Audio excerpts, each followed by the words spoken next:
Assalamualaikum warahmatullahi wabarakatuh. Halo semua, pada video kali ini kita akan belajar mengenai kegiatan ekonomi distribusi. Jadi kegiatan distribusi adalah kegiatan pemasaran yang berusaha memperlancar dan permudah penyampaian barang dari produsen sampai ke tangan konsumen, sehingga penggunaannya sesuai dengan jenis, jumlah harga, tempat, dan waktu yang dibutuhkan. Tujuannya supaya barang mudah ditemukan di dekat kita. Kemudian ada fungsi distribusi. Nah, fungsi distribusi ini ada 6.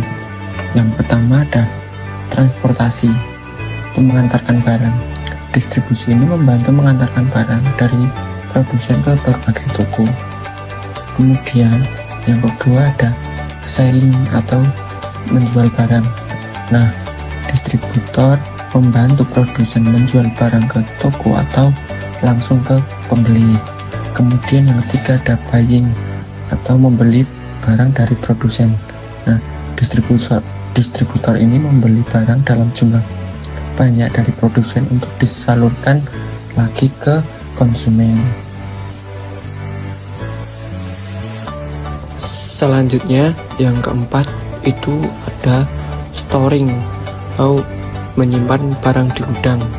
Nah, distributor ini menyimpan barang di gudang agar tidak kehabisan stok saat diperlukan, atau jika konsumennya sepi, biasanya distributor ini menyimpan dulu barang sampai konsumennya ramai kembali.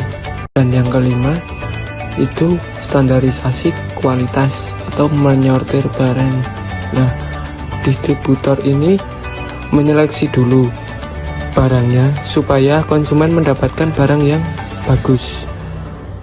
Yang keenam itu distributor itu menanggung resiko, itu siap menghadapi masalah barang. Nah, distributor bertanggung jawab jika ada barang rusak, hilang, ataupun tidak laku. Nah, selanjutnya itu ada tujuan distribusi. Tujuan distribusi ini ada 5. Yang pertama itu menyalurkan barang agar mudah didapat. Dan yang kedua itu menjaga kestabilan harga. Yang ketiga, menjaga dan mengembangkan kualitas barang. Yang keempat itu meningkatkan nilai jual barang. Dan yang kelima, menjaga kestabilan ekonomi. Nah, sekarang kita lanjut ke faktor-faktor yang mempengaruhi distribusi. Itu ada 6. Yang pertama ada biaya. Nah, jika biaya distribusi naik, maka harga barang pun juga naik. Contohnya jika harga BBM naik, otomatis ongkos kirim barang pun juga naik. Nah, akibatnya harga barang juga jadi lebih mahal. Yang kedua ada sifat pembayaran. Nah, ada beberapa sifat pembayaran. Itu ada tunai, ada kredit, dan sebagainya. Nah, jika pembayarannya tunai atau cash, produsen cepat mendapatkan modal kembali dan bisa segera membuat barang lagi dan mengirimkan lebih banyak barang. Nah, distribusi pun berjalan lancar. Nah, jika pembayarannya kredit, otomatis produsen lebih lambat mendapatkan modal kembali. Nah, itu akibatnya produsen itu telat membuat barang. Akibatnya distribusi pun terhambat. Dan yang ketiga ada jumlah penjualan. Nah, jumlah penjualan ini menentukan seberapa banyak barang yang harus didistribusikan, seberapa cepat dan sejauh apa jangkauannya. Nah, semakin besar jumlah penjualan, maka semakin besar dan cepat juga distribusi yang harus dilakukan. Nah, yang keempat itu sifat barang. Nah, sifat barang ini mempengaruhi distribusi karena menentukan cara pengiriman, kecepatan, biaya, dan jarak distribusinya. Semakin sensitif sifat barang, maka distribusi semakin ketat dan mahal biaya kirimnya. Nah, semakin kuat barang, maka distribusi pun semakin mudah dan murah biaya kirimnya. Yang kelima itu ada tingkat keuntungan.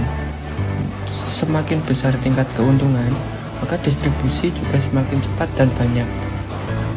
Kalau tingkat keuntungannya kecil, maka produsen pun akan mengurangi produksinya dan otomatis distribusi pun juga akan berkurang.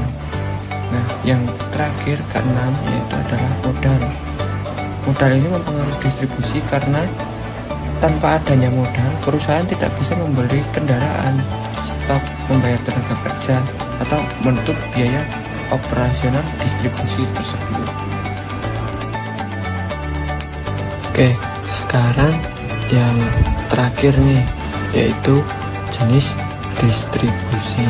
Nah, jenis distribusi ini ada 3. Yang pertama itu ada distribusi langsung.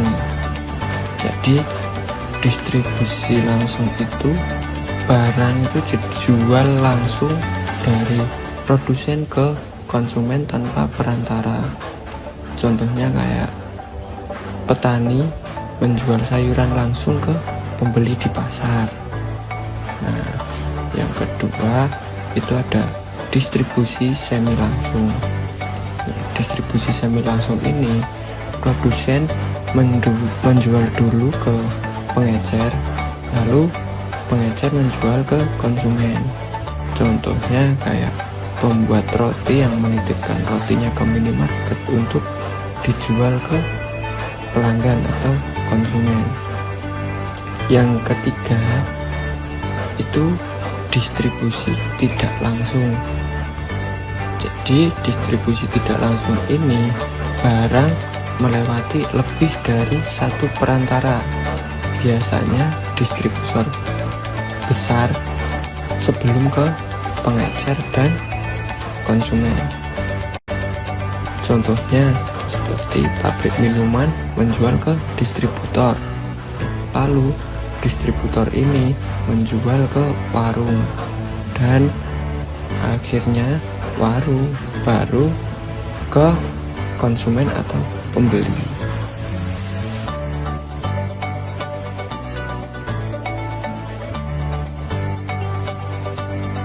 Dapat kita simpulkan bahwa distribusi adalah rangkaian kegiatan yang berperan penting dalam menyalurkan barang dari produsen hingga sampai ke tangan konsumen dengan cara yang efisien, tepat waktu, dan sesuai kebutuhan.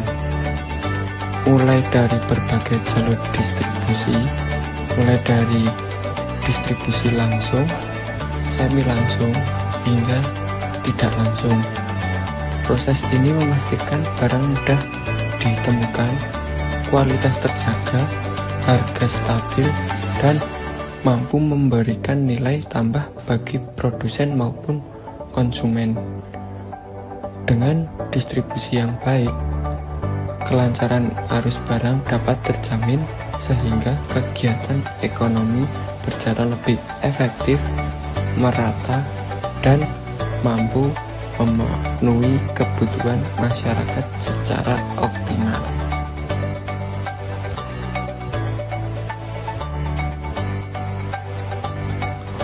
Mungkin itu saja penjelasan yang dapat saya sampaikan mengenai materi kegiatan ekonomi, khususnya tentang distribusi.